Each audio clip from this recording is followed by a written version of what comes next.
Hello, I hope you're doing well. Today I will start analyzing the games of the last chess tournament that I just played in France. It was the Mulhouse Open d'Entrée, so the very first tournament of the season, Mulhouse. And I played against a very young player named Ismailyov, and a pretty strong player. I think he's eight.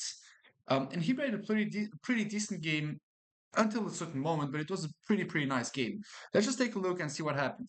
So d4, I played c6. I'm just inviting my opponent to either play a Caro-Kann or playing a Slav.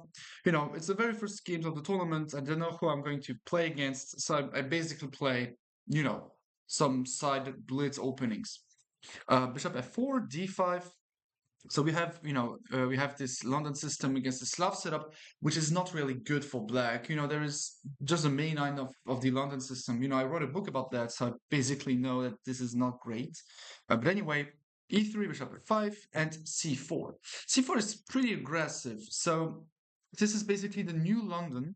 This is exactly the line and the type of setup that I talked about in my book a couple of years ago. And basically, we're no longer playing with c3. We're basically playing it like a delayed Queen's Gambit Bishop f4 line. Um, yeah, and this is pretty decent for white. It's basically playable, and if you don't know what to go for, just go for that. You don't know any theory, and if I had to prepare someone to play some very important tournaments, and the student wouldn't know anything, then I would basically teach this line. Now, here there is already a move which has to be analyzed, and this bishop takes b1. Takes. And now if I go queen a5 check, he has king d1. It should be decent, I think. But he can also play b4, which is also a huge problem. But it's just to show you that, this is basically what this position is all about. All right. Knight f6, I'm just bringing my pieces out. I'm not really afraid of anything. It's still the opening. My opponent chooses a setup. I choose a setup I want to play with. So we basically do this. A knight f3, all right, e6, eventually enabling some bishop to b4. So knight to c3, bishop to d6, bringing the bishop out. And now, since my opponent is better developed and that I played with c6, here there is a very strong move for white, which is not that simple to identify when you're not experienced. And this is the move knight to e5. And if he had gone for knight to e5, the game would have been a little bit harder for me. So usually in the classical main line of the London system, sorry, d4, d5, bishop f4, it happens very often that we go for a c5 with black. This bishop d6, here bishop g3 was one of the lines that I gave in one of my upload, and basically the positions look like this. Castles and e5, and black is just a lot better. Black just equalized, black has a strong center, and this is it. The problem is knight to e5. But now we have plenty of moves. With black, we can go, castling, knight e3, queen c7, and at some point we have knight to e4, or captures knight to e4, which enables the move f6. But now if we take a look at what happened in the game, if he had gone for knight to e5 here, then I didn't play with c5, which means that I don't have this option of trading on d4. Yeah, and this is just possible. I played c6, so he enabled himself to move c4, so the position is actually pretty hard to go for. Anyway, he played bishop to g3. All right, so I castle. Now I'm no longer afraid of this move since I already castled, so maybe knight e4 is already an option. So I'm no longer afraid. Bishop e2, rook to e8. All right, castles. And here after castling, I realized a small thing. I can take on on g3 because at some point, so basically let's put it that way. I wanted to go knight to d7, but I'm losing the knight. But why do I want to go knight d7? Because at some point I would like to be able to play e5. So in the game I took to play knight d7, and after rook to c1, I was almost ready to push and play e5. It's just that I'm enabling a lot of things around this corner, and I didn't want to calculate. But even if we calculate the straight moves, here I'm 1000% sure that I'm a lot better, no doubt about that. But also, my opponent is showing some seriousness in the calculation. He's 8 or 9. He's very, he's smaller than the table. In this position, I just felt like Yeah, maybe it's fine. Who knows? Maybe there's something else. We'll just check with the engine very quickly. Yeah, it's equal. Yeah, maybe what I thought. So I decided not to take. I decided to play positionally with knight to e4. I wanted to keep the position close as much as possible. Try to create some imbalances. And here, when he took on e4, I was extremely close to take back with the pawn, which is, I think, the best move.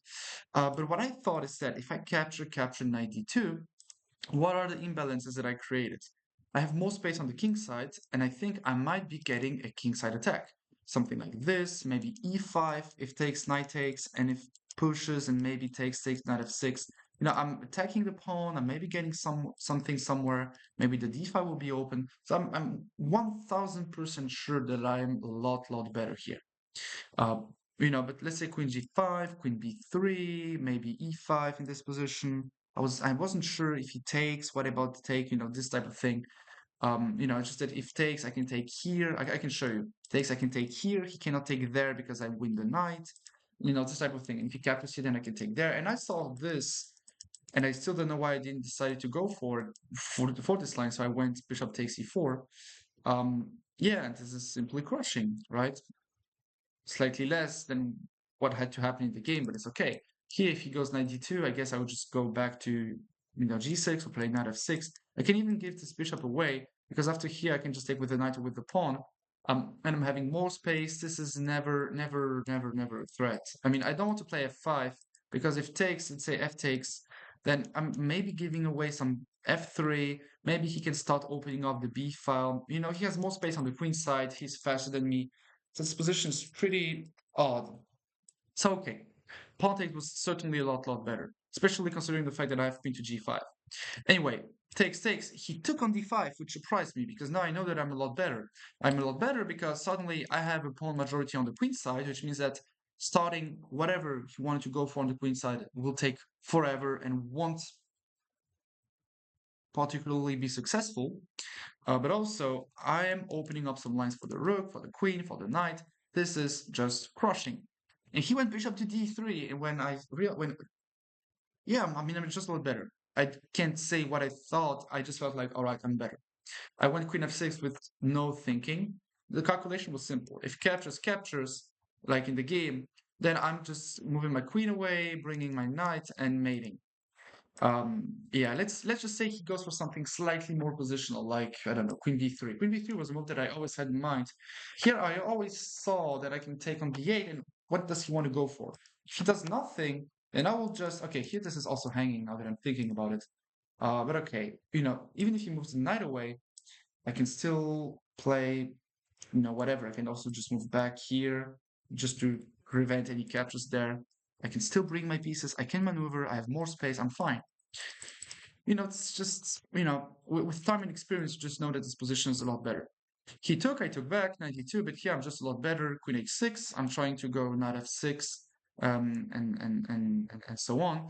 I wanted queen g6 to really win time with this attack, but I realized that he can just go rook e8, knight f1, and I have nothing.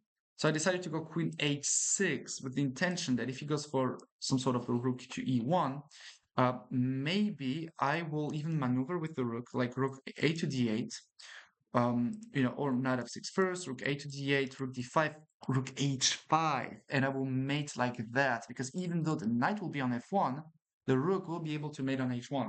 That was a little bit creative, let's put it that way. All right, queen to g4, after 5 minutes of calculation, knight f6, no. Yeah, this is the moment that I wanted to talk about. Here he took around 40 plus minutes.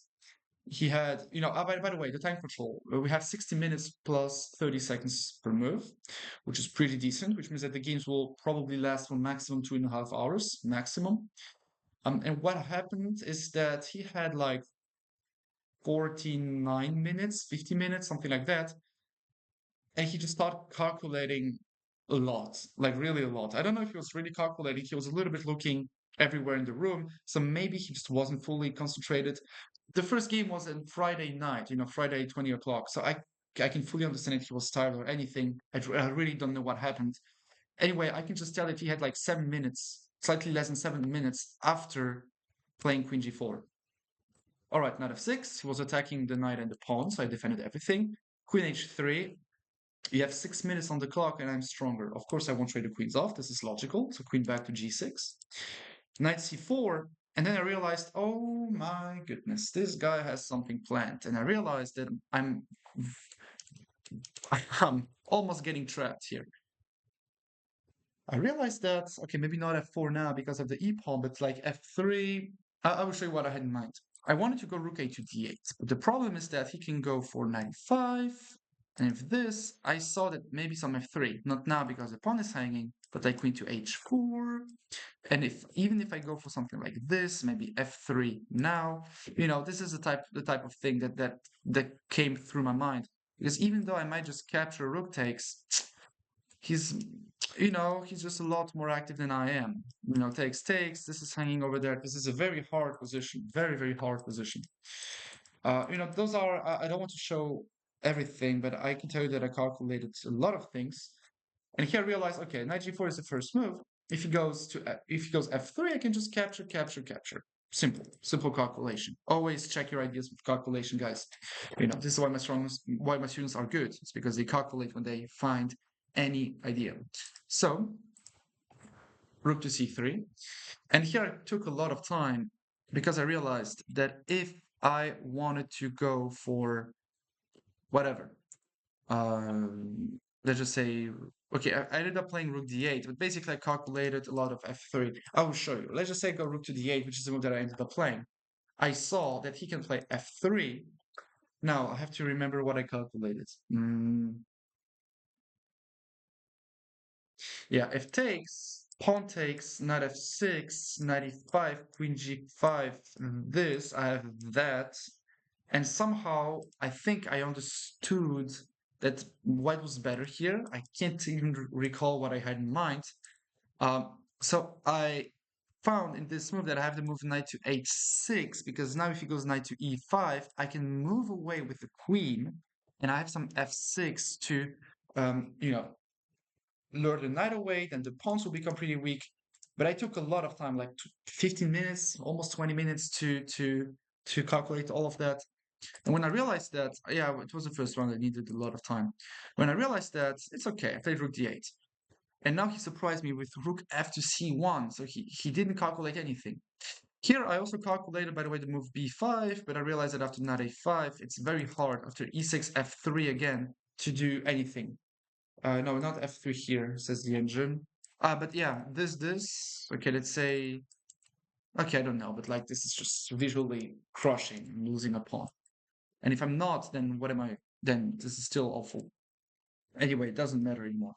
Rook d8, rook fc1, and I saw some ideas with b5, this, b4, and if you capture queen f5, which threatens mate and the knight, but it's not really mate, and I'm not really threatening here since it's hanging on g4. So a lot of things. But here when he played rook f to c1, then I can just go queen f5. Rook f1, rook e6, and I'm going to win. Here I think f3 was the last chance, last move, but now I can once again just capture. If pawn takes, then I have knight to e3. The queen is undefended, so he can't capture my rook. I'm sorry, my knight with the rook because I captured there. And if he captures on f5, I capture back with the knight. I saw that. So he went queen h4, threatening the rook. If I capture like this, if I go rook to h6 to trap the queen, then I just get mated. So I decided to go g5 first, rook h6, and I win the queen. Now he tried, but yeah, we traded the knights off, and I still got my mating attack. Yay, I'm mating the king. The king is mate, and I win the rook. Here I win the second rook, but I don't take the rook, I mate. And in this position, I checkmated my opponent. We will go check what the engine says about this game. I haven't checked the game at all.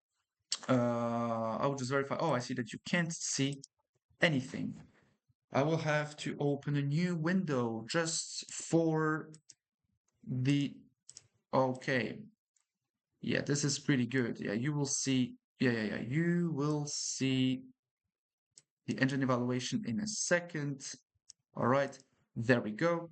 We have the analysis of the engine. I played it at 97.8% accuracy. I played at a 2500 level. I don't know what it stands for. It's the first time I see that, to be honest. I see that in blitz games when I play against 2700s, but I don't see this when I analyze random games. Yeah, and everything here was pretty decent. I played the best moves. I mean, not if not the best moves, and I played some good moves. Everything here was fine. The ideas were good. H5 was stronger according to the engine, but let's just find H5, not H4 in a game. I mean, if you don't know, then it's possible to find. I will go check the move afterwards. This is decent. Queen E7 was better. Go do anything else. Don't talk to me anymore, Mr. Stockfish. Everything here was perfect, perfect, perfect. Everything here was great, and I win the game with 3 great moves in a row. And in the end, of course, I will just go for the checkmate sequence. Here, I first thought that I can just do this, this, and that. Then I realized that, oh, wait, but this is mate. So I made it my opponent. Pretty decent. Let me know if you still have any more questions left. See you in the future. Take care.